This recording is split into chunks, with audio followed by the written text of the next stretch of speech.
Good morning, everybody. It's Paul with reporting live from my sofa. And I'm reporting to you on Saturday morning. I hope y'all are doing well. I am sitting outside of our little campground and I'm reading this article that you see on the screen. And you know me, I want to do some commentary. Now, I never really covered this case. I wasn't really on YouTube before that happened. I remember when it took place, and this is just an absolutely horrible, horrible crime here.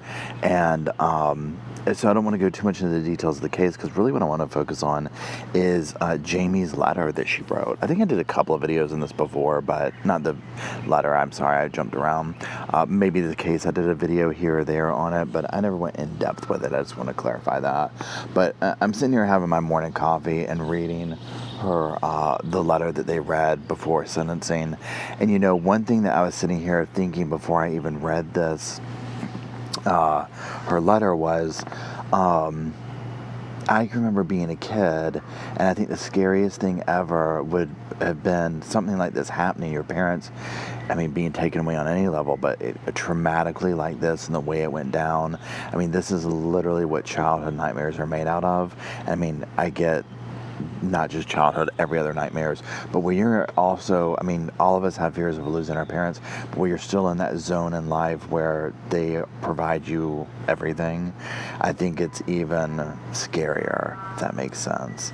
So anyways, reading her letter, I was like, my gosh, she's so eloquently states my fears that I would have and really brings it home. But also what a powerful, strong, smart, amazing individual. And again, I don't know which video it was that I talked about this in, but I think that there's a fascination when it comes to these crimes, for the human psychology of it and what people are capable of, not just, the monsters that create them, but how resilient we as human beings are.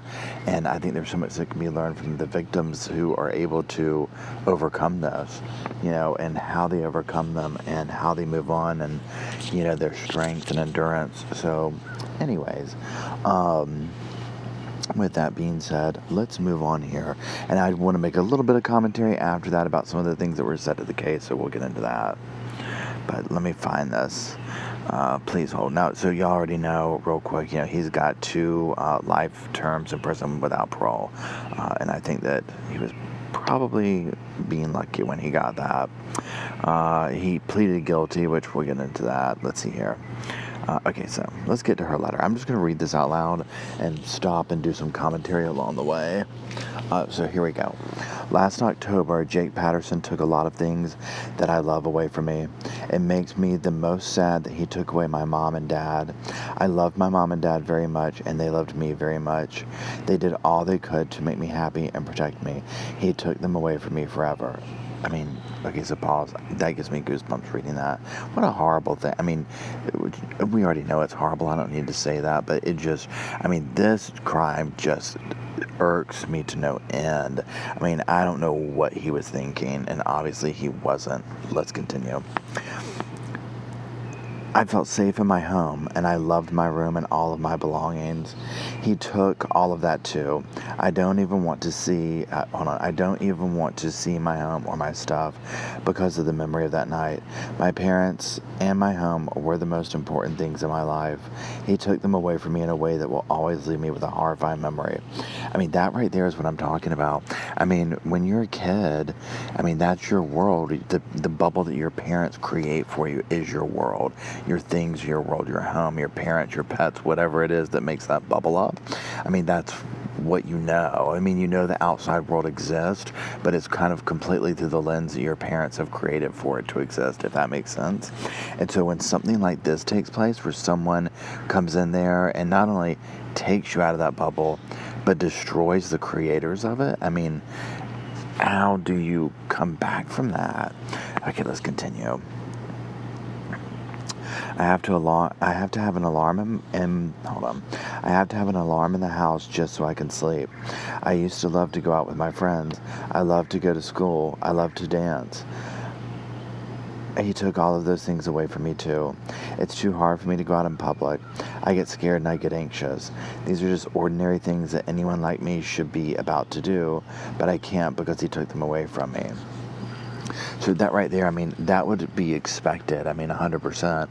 I mean, when someone rocks your world and foundation to the degree that he did, because essentially, to me, what happens is if someone breaks into your world like this and extracts you from it and destroys your world, and especially that young, you're going to have this like feeling of anything can happen, because your reality is that anything can happen. I mean, we all know that, I think, anyways. I mean, anything can like happen at any time, but there's probabilities of, well, most likely you're not going to get struck by lightning today, but this is you got struck by lightning, kind of scenario here. And so when that happens, you're like, well, no, it is a possibility. It can and it will happen. And so, yeah, I mean, I would be scared to death to go outside too. I hope that in time she's able to heal to get past that, and I don't want to say move past this, but to heal, to be able to experience these things again. I mean, this is still very fresh and new, so I get that there's going to be a level of, wherever she's at. I'm not sure who she's living with or what the scenario is. I feel like it's family, but I'm not sure. So, anyways, let's continue. But there are some things that Jake Patterson can never take from me. He can't take my freedom. He thought that he could own me, but he was wrong. I was smarter. I watched his routine, and I took back my freedom. I will always have my freedom, and he will not. I mean, that right there gives me goosebumps. I mean, the fact that this girl... I mean, in all honesty, most of the times, somebody normally probably wouldn't survive a situation like this, meaning, he would have made her a victim too. The fact that she watched his routine, figured it out, got out of the house, the whole 9 yards, I mean, that's amazing to me. I mean, that's just like, you go, girl. I mean, and just so true. I mean, like, he can never take that, he can never have that or whatever. I just think that's amazing. And let's continue. James Patterson can never take away my courage. He thought he could control me, but he couldn't. I feel what he did is what a coward would do. I was brave. He was not. Amen, sister. Amen. I mean, again, just amen. I love that she has this self-awareness of this, because he's a coward. Okay, let's continue. He can never take away my spirit. He thought he could make me like him, but he was wrong. He can't ever change me or take away who I am. He can't stop me from being happy and moving forward with my life. I will go on to do great things in my life, and he will not. Again, more power to you. I just love, it gives me goosebumps. This whole thing gives me goosebumps. He can never take away my spirit. And I love that she said, because this is so true. Because I think when people inflict this kind of hardness on others, there's a deeply rooted part of them that wants others to, they want to inflict the pain that they feel on others. And, there's obviously other motivations, but I think that lies within their actions. And I love that she's not giving him that power. So let's continue. Jake Patterson will never have any power over me.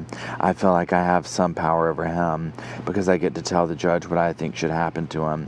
He stole my parents from me. He stole most everything I love from me.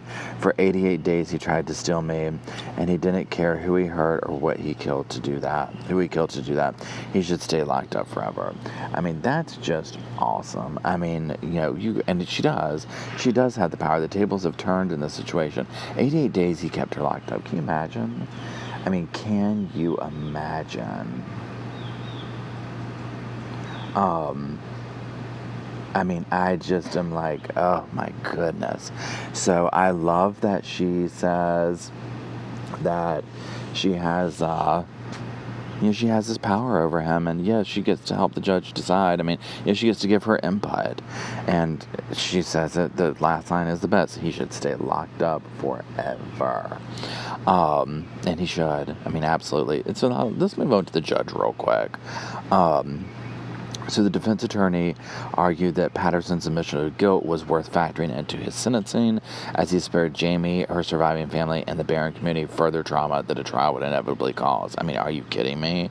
It's like, what? How about just not having done this in the first place? And again, I get that these defense attorneys have to, it's their job to do these things. So they have to sit here and do this. Like, it's their job. So they have to come up with these things. And that's their gig. I get that. But it's just, I would have been embarrassed to even suggest such a thing to the judge. And he wants the sentence to be designed in a way where he could work on his issues by getting the services that he needs in prison. And I mean, the judge basically is just like, I love this. Where is it? The babbler said he had no idea what kind of rehabilitation could be provided, as healthcare professionals couldn't diagnose Patterson with any illness. And y'all, I'm going to have to... Well, hold on. Please hold. Okay, I thought I was going to have to go. I thought somebody was approaching me here. So he went on to characterize Patterson's crimes as among the most heinous he'd ever seen. And they are. Absolutely, they are. Let's see what else says. There's no doubt in my mind that you are one of the most dangerous men to ever walk on this planet. The overriding factor in this sentencing is the protection of the public. The rest of the public deserves liberty and justice.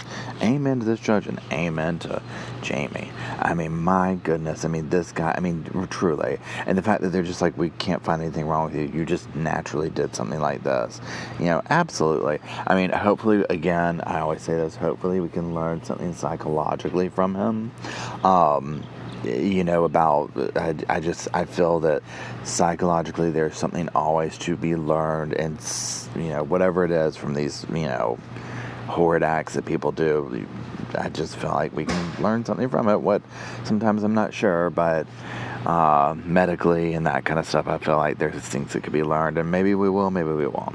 So anyways, I just wanted to touch base, go over that, kind of read her thing and give some commentary on it. I hope everybody is doing well, and I love you guys, and I'll talk to you soon. Bye.